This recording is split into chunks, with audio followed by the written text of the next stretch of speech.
And new has been one of the more common things we've heard in 2025. There have been constant new champions in 2025 since we've changed the year, since we've changed the cycle of the UFC. We've got new after new after new after new, and new is constant, going from featherweight all the way to heavyweight. This year we've had and new. So in this video, I'm going to break down why I believe we're not going to be seeing long title reigns anymore, why we are going to constantly be hearing and new every single year. Before we go ahead and get into it, hit the like button, hit the subscribe button, and let's get into the breakdown, boys.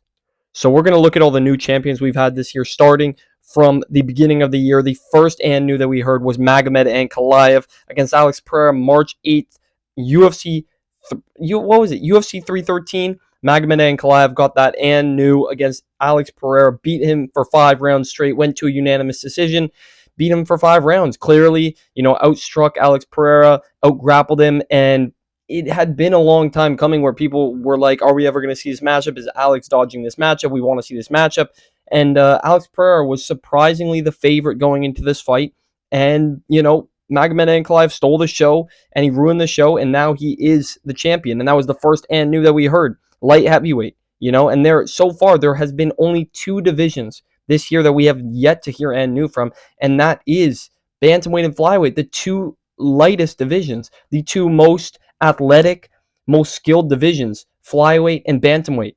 Pantoja and Merab have been holding down that fort, and every other division has heard an and new. The next division that we heard and new, in order, I'm going in order here, of the time slots that it was. This was in March. The next one, a great one to hear, Alexander Volkanovski and new. He got the belt back.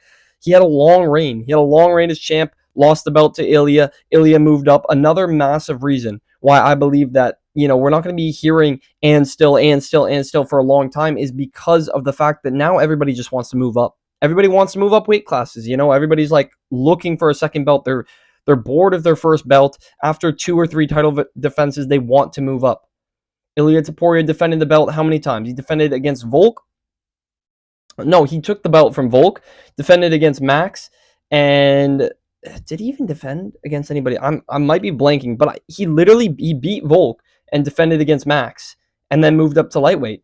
So just right there, that's kind of why we're not going to be hearing and still a lot. We're either going to be hearing and new in their current division, or we're going to be hearing and new because they move up division. You know what I mean? Or and still in their current division, or and new when they move up. I'm making it super confusing. I gotta stop saying it. But anyways, Ilia Topuria moved up. Volk got the belt back in April against Diego Lopez. It was a great night, amazing night of fights. UFC 314, and he got the belt back, man. He had a long streak. If you don't know, okay, I have so many tabs open. This is gonna be hard to find. It's going to be really hard to... Oh, wrong tab. This is Alex Volkanovski. Alexander Volkanovski's...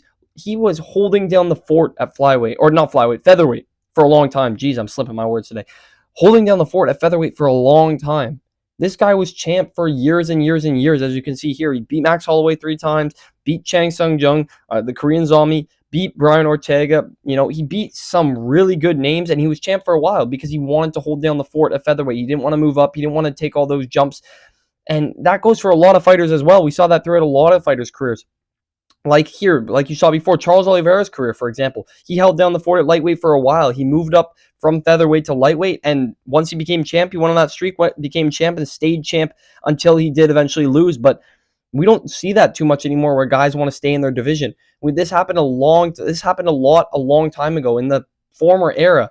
Kamaru Usman, for example, was champ for a very long time, for years and years and years. He didn't want to move up. He didn't want to do anything like that. He wanted to hold down his fort, hold down his division, which was respectable, and where we heard and still a lot until Leon Edwards fluked a head kick. But that's besides the point. We were hearing and still a lot. Now it's a case of, oh, I want the next belt. I want to move up. Bilal Muhammad talking, I could beat DDP.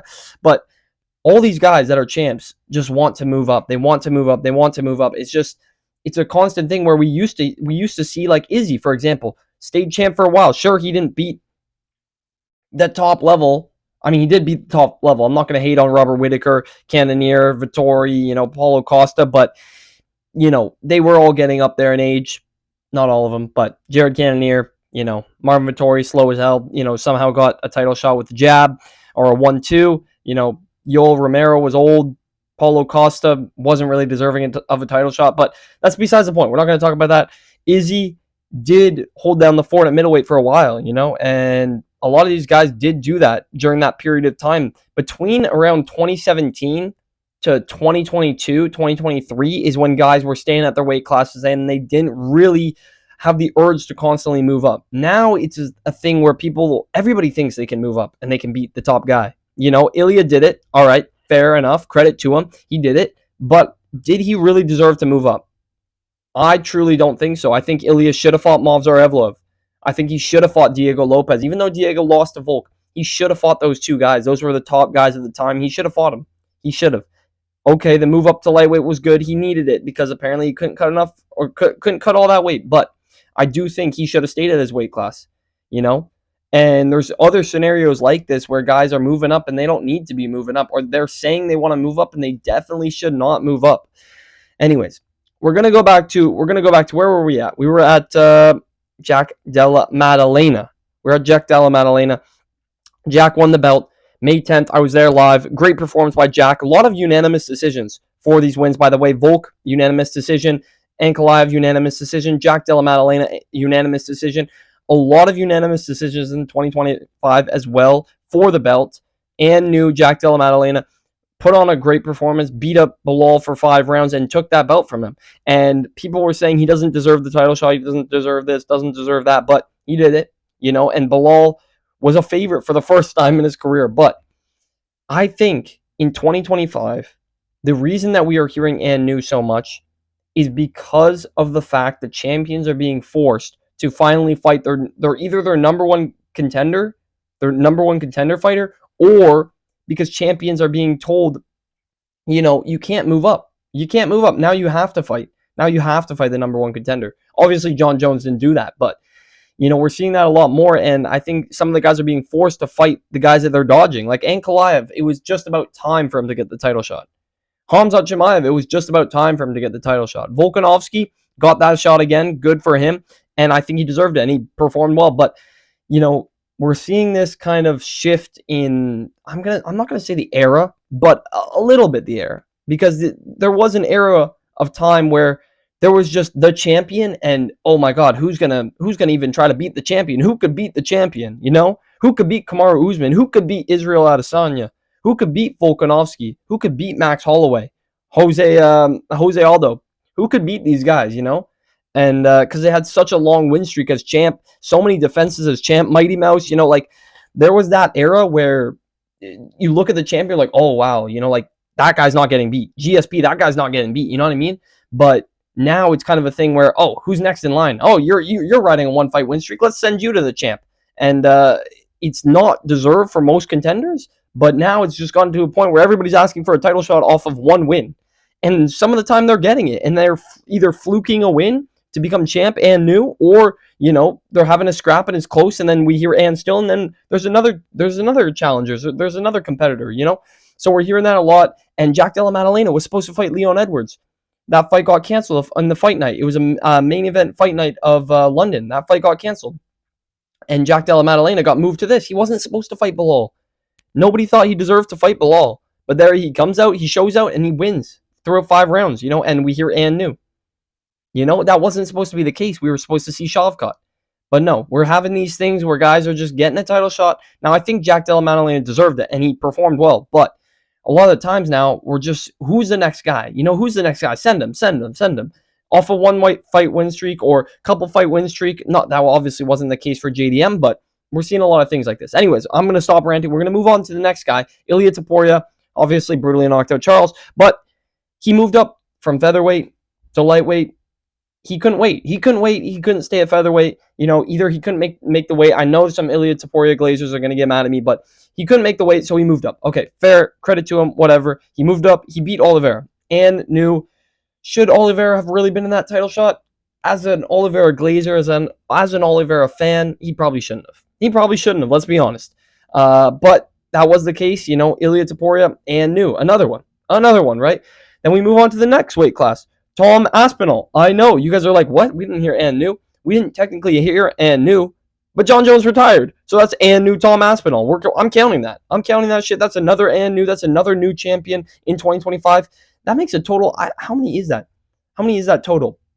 That's Tom Aspinall, Jack Della Maddalena, Volkanovski, oh my goodness, Magomed Ankalaev, Ilya Taporia, and the next one that I'm going to show, obviously, Hamzat Chimaev, who are all and new. That's 6 and news in 2025. We still have how many months left? We got 4 or 5 months left of 2025, and we heard 6 and news. Will we hear another and new? We don't know. Maybe Pereira will pull it off and get and new again. Maybe freaking what's his name? Cyril Gahn will pull it off against oh my goodness, man, I'm blurring Tom Aspinall, and maybe we'll hear an and new. But I doubt it. Because I do believe that the times have changed, and now we're gonna start hearing and new more. Maybe not for every fight, but challengers are being pushed to the champions, even if they're not the number one contender, and even if they haven't built up a win streak. Champions are just fighting anybody. They're fighting anybody, and just because they're fighting anybody means that they might underrate somebody or unexpect a performance from somebody like Bilal. Bilal did not expect JDM to come out like that and beat his ass for 5 rounds. Like, let's be honest, he was underrating JDM. He walked out and he was dancing and singing and stuff. Like, champions are like, oh, geez, I'm gonna fight the number 5 guy. That's not the number 1. Whatever, right? Like, they're underrating them and they're losing. And we're not gonna. I don't think we're seeing champions that want to stay in their weight class. We keep seeing guys. Hamza just got the belt.